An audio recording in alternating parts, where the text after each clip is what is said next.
Just received a very, very sad information that our former colleague, former Senate President Juan Ponce Enrile, is currently in the intensive care unit of an undisclosed hospital suffering from pneumonia.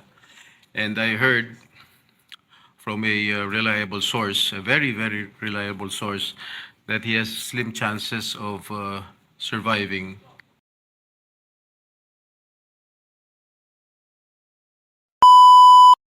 Reduction, and safety directly influence attention, comprehension, and readiness to learn. When a child spends the day, you're asking that child to learn while managing discomfort and anxiety. The burden shifts from learning to coping. The Classroom Building Acceleration Program responds how we deliver classrooms at scale. The bill allows capable local governments and qualified civil society organizations to implement classroom construction using national funds, provided that all projects meet the DepEd's minimum performance standards and specifications, including climate resilience, digital connectivity, and adequate water and sanitation facilities. A program management office within DepEd will review proposals, ensure technical quality, and maintain transparency throughout procurement and implementation. This approach advances several urgent national objectives: education recovery, reduction of learning loss, equitable access for underserved communities, and infrastructure planning that is responsive to evolving environmental and community conditions. It ensures that the classrooms we build are not only numerous, but also structurally sound, context appropriate, and suited for the climate future we already live in.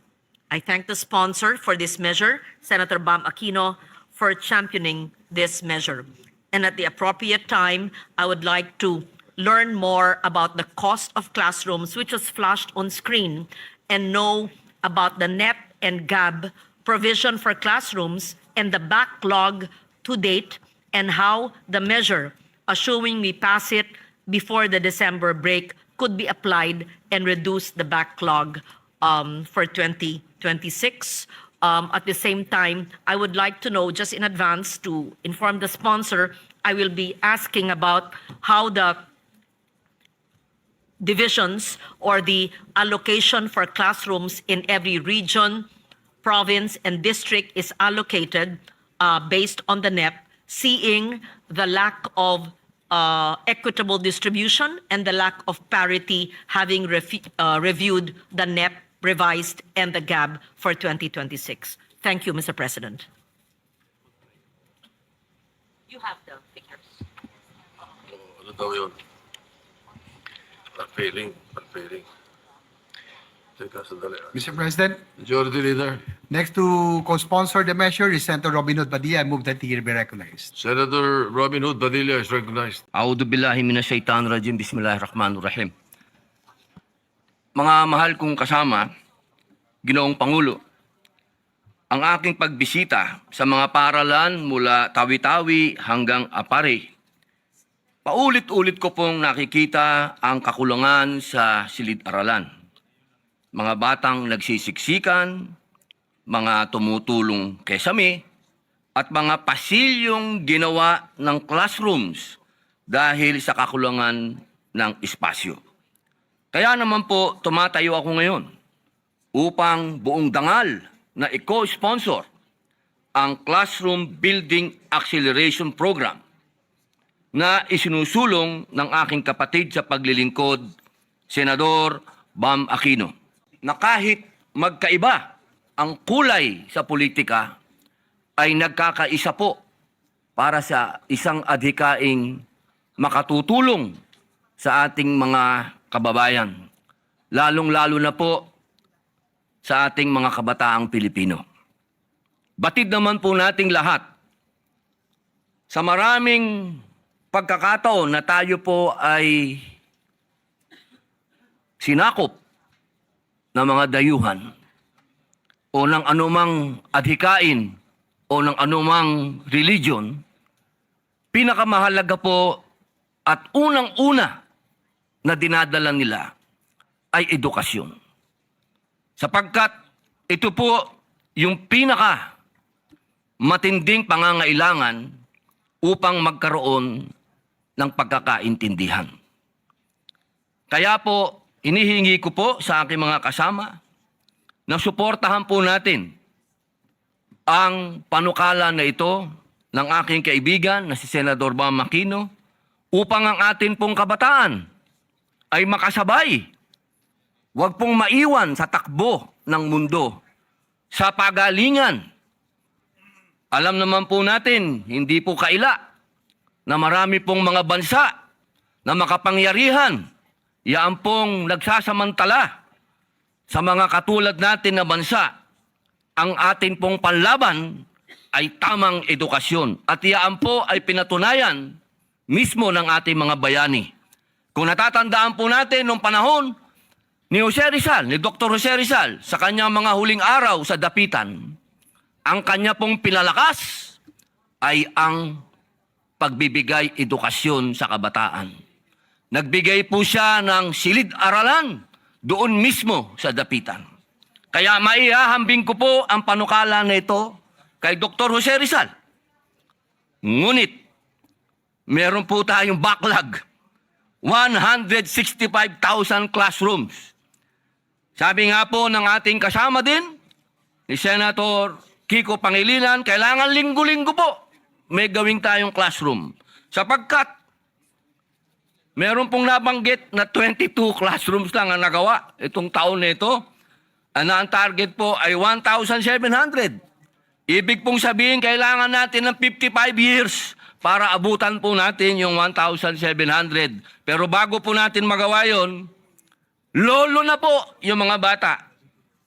May mga apo na po sila. Dahil sa kakulangan at kawalan ng maayos na silid-aralan. Naniniwala po ako na ang CAP-AC ay tunay na makapagbibigay ng solusyon sa suliraning ito.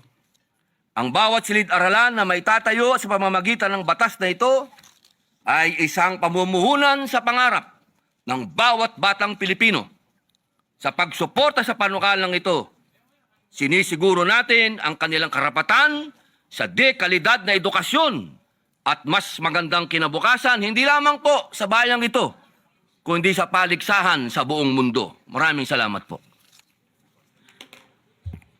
Before we continue, Majority Leader, Senator Jingo Estrada is recognized.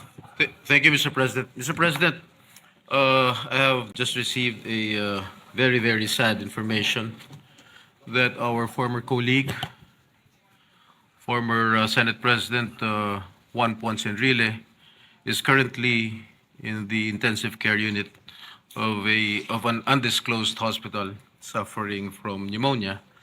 And I heard from a reliable source, a very, very reliable source, that he has slim chances of surviving.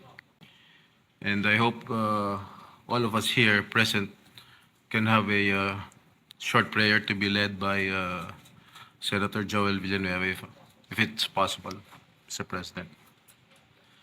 Senator Joel Villanueva is recognized. May we ask everyone to rise and give a moment of silence. Dakilang Diyos, Ama naming sumasalangit, kami pong lahat ay lumalapit, naninikluhod sa iyo, humihingi ng tawad sa anumang kasalanan na aming nagawa sa isip, sa salita o sa gawa.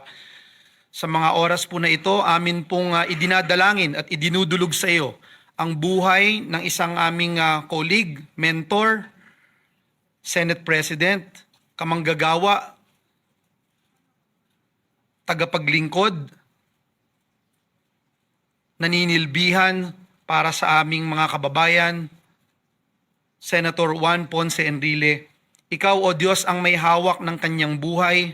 Ikaw ang nagbigay ng kanyang buhay. Ikaw ang nag-inspire at humawak ng kanyang buhay para marating niya kung anuman ang kanyang narating sa mga oras na ito. Hinihiling po namin ang iyong paggabay ang iyong direksyon, ang iyong paghipo at pagbibigay ng kagalingan sa bawat kalamnan, sa bawat suluk-sulukan ng kanyang buong katawan. Hawakan mo po ito at hinihiling namin ang iyong intervention sa kanyang buhay. Tulungan mo rin po ang kanyang mga pamilya at mahal sa buhay at tunay, O Diyos, na ang tanging dakilang plano at ang iyong ninanais sa kanyang buhay ay mangyari. Kami pong lahat ay nagkakaisa at patuloy na inilalapit sa iyo ang buhay ng aming minamahal na Manong Johnny Ponce Enrile. Sa iyo pong lahat ng papuri at pasasalamat at kiniklaim namin, O Diyos, na ikaw ay patuloy na maluluwalhati at mapaparangalan sa buhay ng aming minamahal na Juan Ponce Enrile. Maraming salamat po. In Jesus' name we pray. Amen and amen. Thank you.